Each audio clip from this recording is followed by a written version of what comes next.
सियावर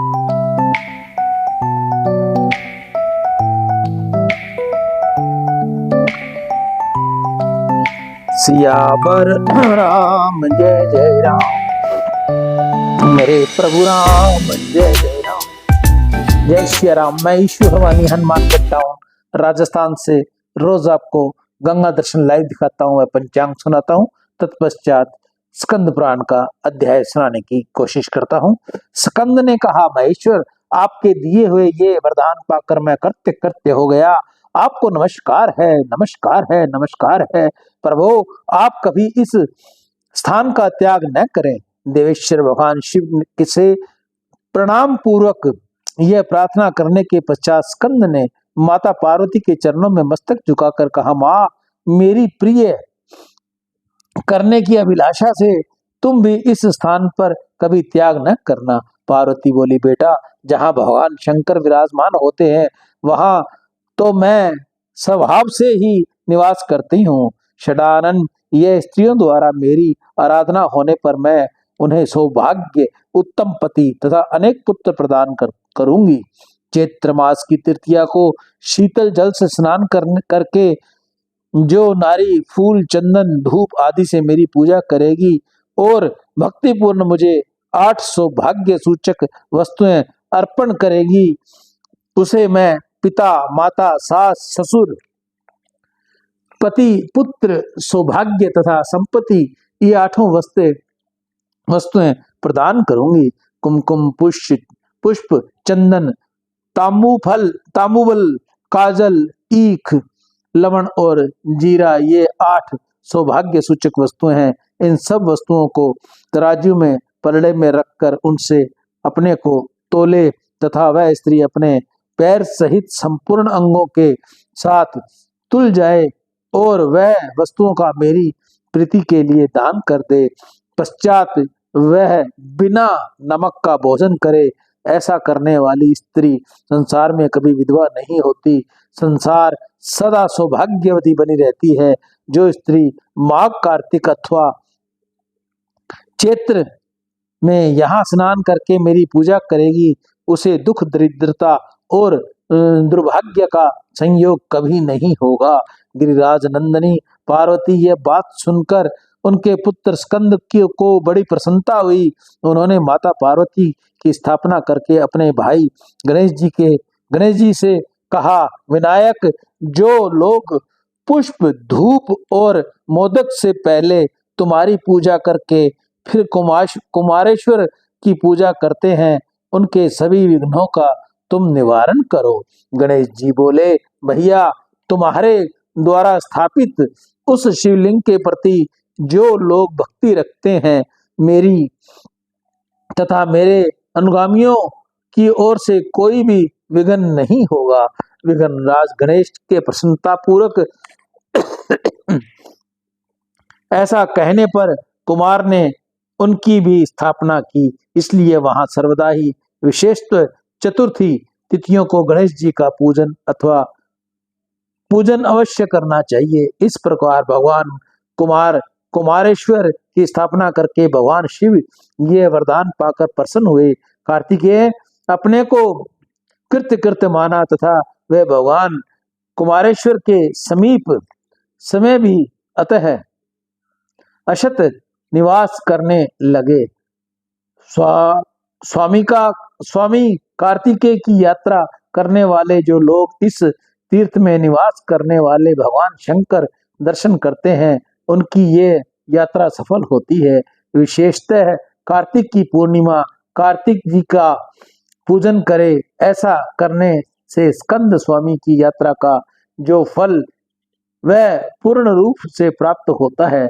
कार्तिकेय 108 नामों का ब्रह्मचर्य पालन पूर्वक चरित्र भाव से 1 मास तक जप करने पर मनुष्य सब संकटों का छुटकारा पा जाता है। अर्जुन, यह मई सागर संगम तीर्थ ऐसे ही महा महिमा वाला है।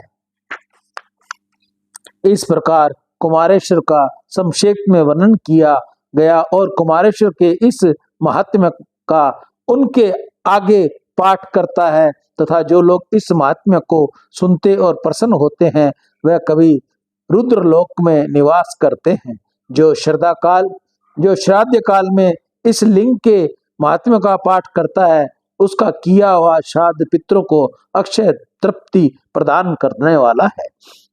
यदि कोई गर्भवती स्त्री इस शिवलिंग का महात्म्य सुनावे तो उसके गर्भ में गुणवान पुत्र उत्पन्न होता है, और यदि कन्या हुई तो वह पतिव्रता होती है। यह प्रसंग परम पवित्र, पापहारक, धर्मानुक और अतिशय आनंद प्रदान करने वाला है। इसे पढ़ने और सुनने वाले मनुष्य को यह समस्त मनोवांछित फल प्रदान करने वाला है। सियावर राम, जय जय राम। मेरे प्रभु राम, जय जय राम।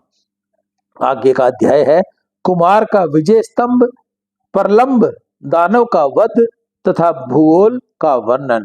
नारद जी कहते हैं, कुमार के द्वारा कुमारेशम की स्थापना हो जाने पर देवताओं ने दोनों हाथ जोड़कर उन्हें प्रणाम किया और इस प्रकार कहा, प्रभो, हम आपकी विजय कीर्ति प्रकाशित करने के लिए जल में एक उत्तम स्तंभ डालेंगे और उसके आगे आप विश्वकर्मा के द्वारा बनाए हुए तीसरे शिवलिंग की स्थापना करें।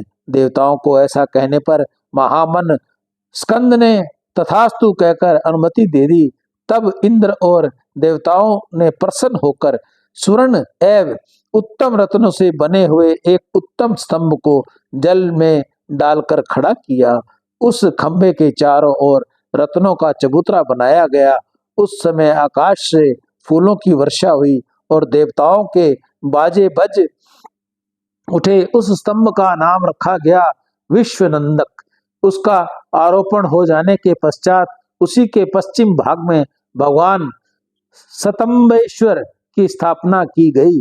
स्तंभेश्वर पश्चिम की ओर महात्मा स्कंद ने अपनी शक्ति से अग्रभाव का एक कूप का निर्माण किया, जिसमें पाताल गंगा प्रकट हुई। अर्जुन माघ के कृष्ण पक्ष की चतुर्थी तिथि को जो मनुष्य उस कूप में स्नान करके पितरों का तर्पण करेगा उसे निश्चय ही गया श्राद्ध से होने वाले पुण्य फल की प्राप्ति होगी। तर्पण के पश्चात गंध और पुष्प से भगवान स्तंभेश्वर की पूजा करनी चाहिए। ऐसा करने वाला पुरुष वाजपेय यज्ञ का फल प्राप्त करके भगवान शिव के परम धाम में आनंद का भागी होता है। जो पूर्णिमा और अमावस्या को महिसागर संगम में श्राद्ध करके स्तंभेश्वर पूजन करता है उसके पितृ तृप्त होते हैं।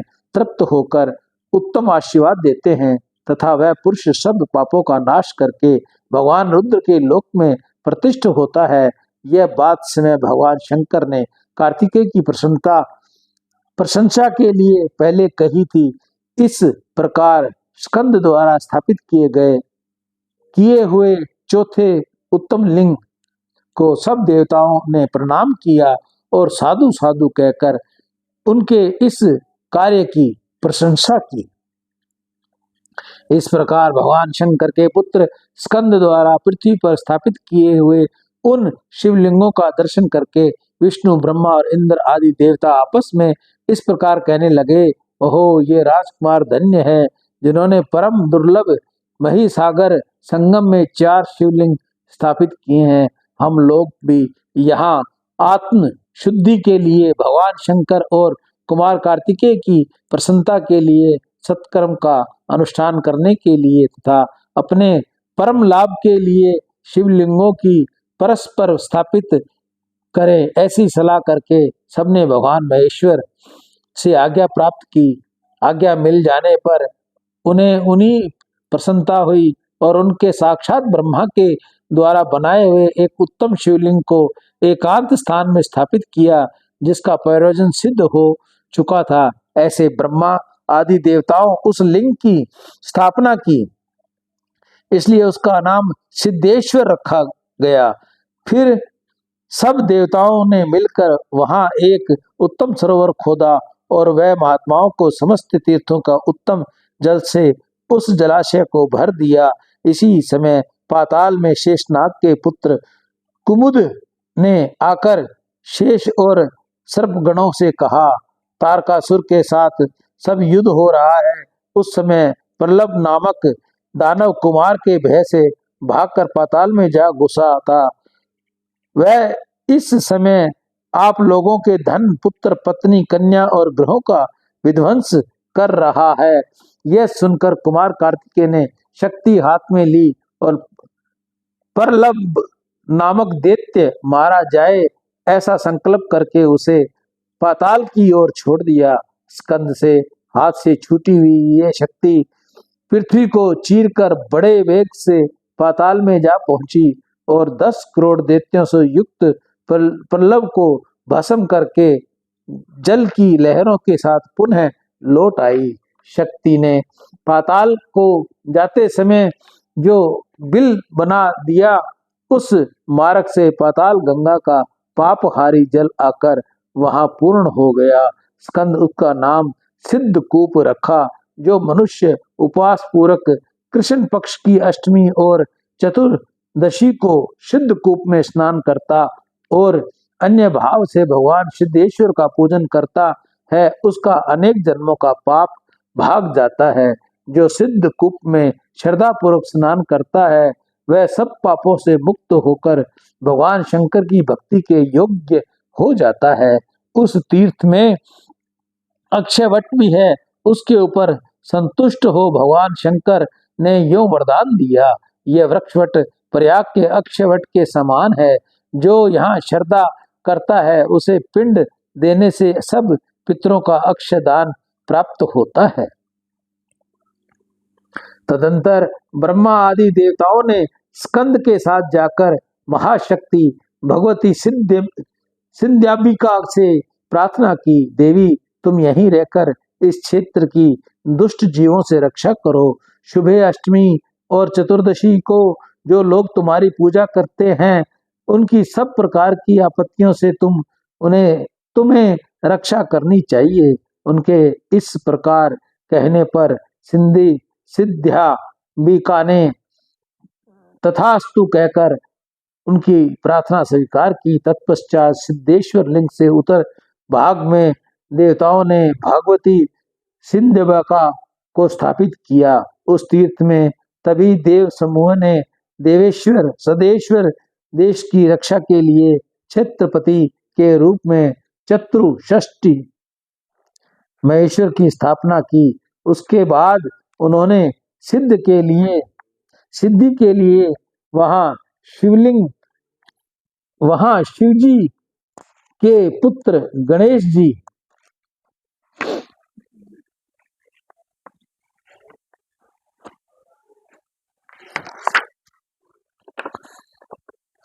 सिद्धि विनायक के नाम से स्थापना की। जो लोग प्रत्येक कार्य के आरंभ में सदा उनकी पूजा करते हैं, उन सबके ये प्रलभ विघ्नराज सिद्धि प्रदान करते हैं। इस प्रकार उस तीर्थ के सिद्ध सप्त को कि जो लोग सदा पूजा, दर्शन और समर्पण करते हैं, वह सब दोषों से मुक्त हो जाते हैं।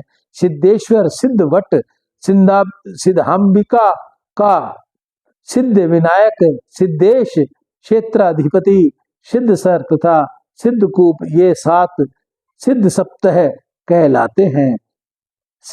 सिद्धेश के संबंध में देवताओं ने भी ये गाथा गाई है, जो मनुष्य सिद्ध लिंग का पूजन करेगा, उसके द्वारा हम सब देवता यज्ञ, तप, स्तोत्र और तपस्या द्वारा संतुष्ट किए हुए के सम्मान हो जाएगा। यूं कहकर वह सब देवता बड़े हर्ष के साथ रुद्र के साथ उस क्षेत्र में चले गए। स्कंद ने मारुत स्कंद नाम से प्रसिद्ध सप्तम स्कंद को प्रस्थान किया। अर्जुन, इस प्रकार मैंने तुम्हें महिसागर संगम तीर्थ के 5 लिंगों का वृतांत सुनाया है।